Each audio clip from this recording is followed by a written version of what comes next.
Allez, c'est parti pour le débrief de la présentation de l'AlphaTauri 03. Et on va mettre les photos à droite pendant que je lis l'article.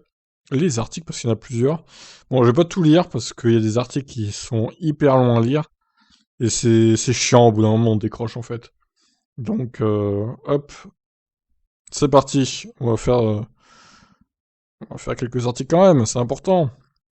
Cette AlphaTauri donc a été présentée ce lundi midi. Bon, ça a été bref, hein, la présentation, ça a duré 2 minutes sur YouTube, littéralement. La monoplace présente un profil agressif et des solutions techniques intéressantes sur lesquelles nous reviendrons par la suite. Pour Pierre Gasly, il est difficile de dire quel est le potentiel de la voiture, mais il espère aussi rapide que jolie. C'est vrai qu'elle est belle, j'aime bien.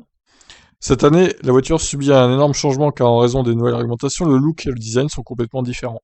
Et l'équipe a donc dû repartir d'une feuille blanche, rappelle Gasly. Nous ne connaîtrons les véritables performances de la T03 que lorsque nous l'aurons mise en piste, donc aux essais de pré-saison à Barcelone. Mais pour l'instant, je pense qu'elle est très belle et je suis impatient de commencer cette nouvelle saison.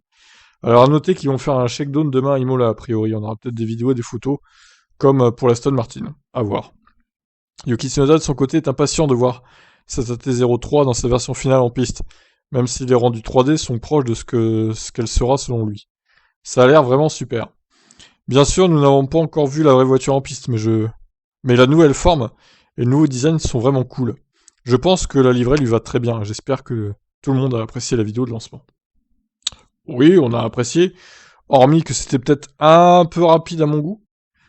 Un peu trop succinct, il n'y a pas eu d'interview ou quoi, c'était juste une introduction avec des effets spéciaux, etc. quoi.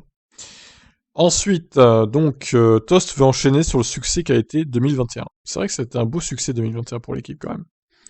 Franz Tost, directeur de l'écurie, est heureux d'avoir lancé la saison de son équipe avec la présentation de la T03 pour 2022. L'Autrichien espère continuer sur sa lancée d'une saison 2021 très solide pour son équipe, et en particulier pour Gasly.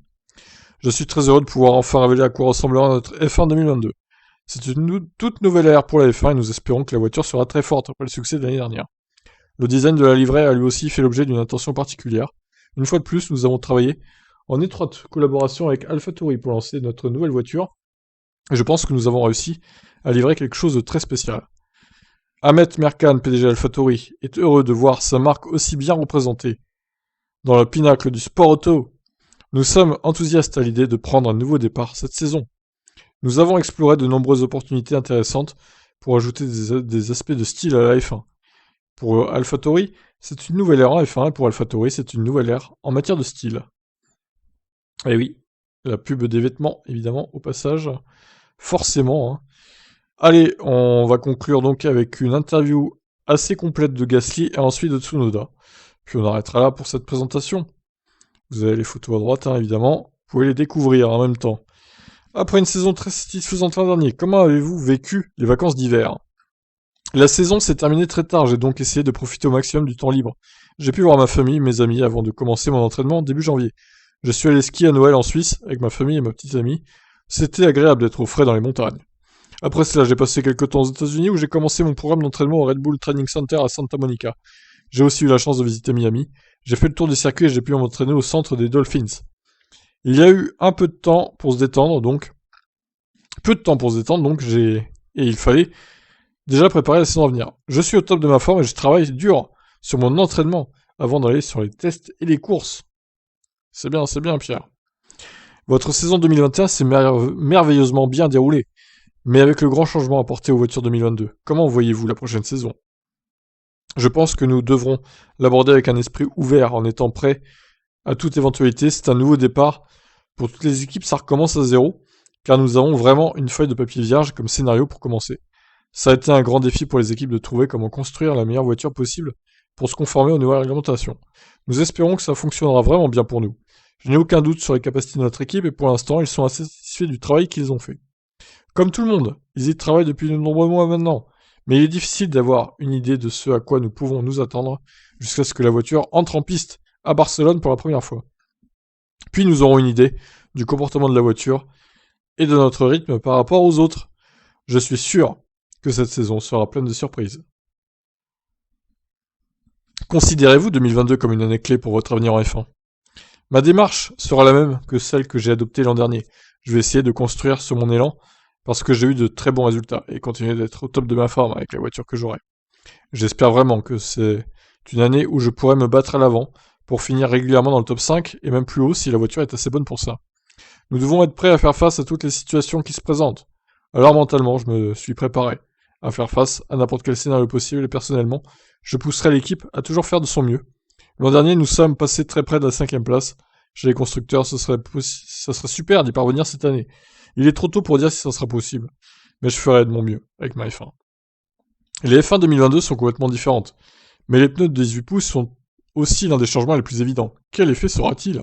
Esthétiquement, c'est un gros changement. Ça alourdit aussi les voitures et affecte le pilotage.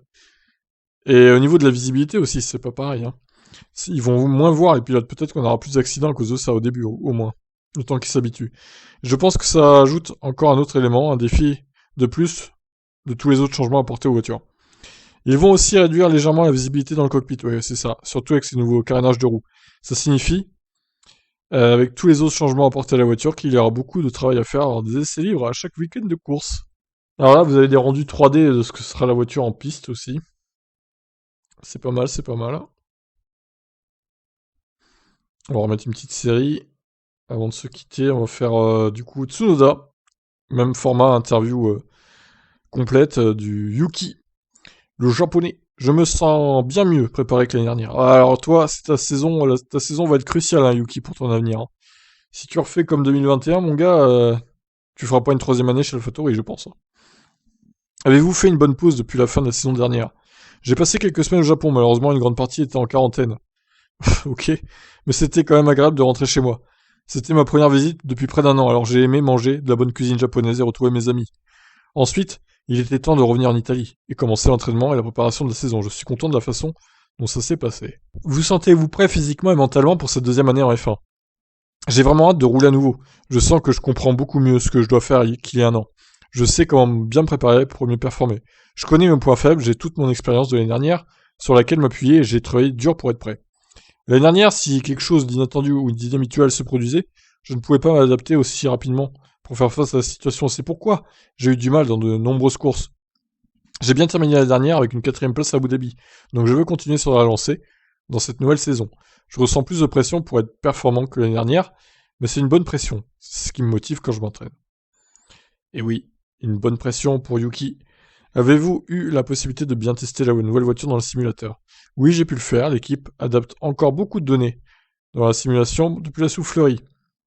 Donc même si ce n'est pas la spécification complète, ça m'a donné une sensation similaire à la voiture que nous avons utilisée lors des essais d'Abu Dhabi à la fin de la saison dernière.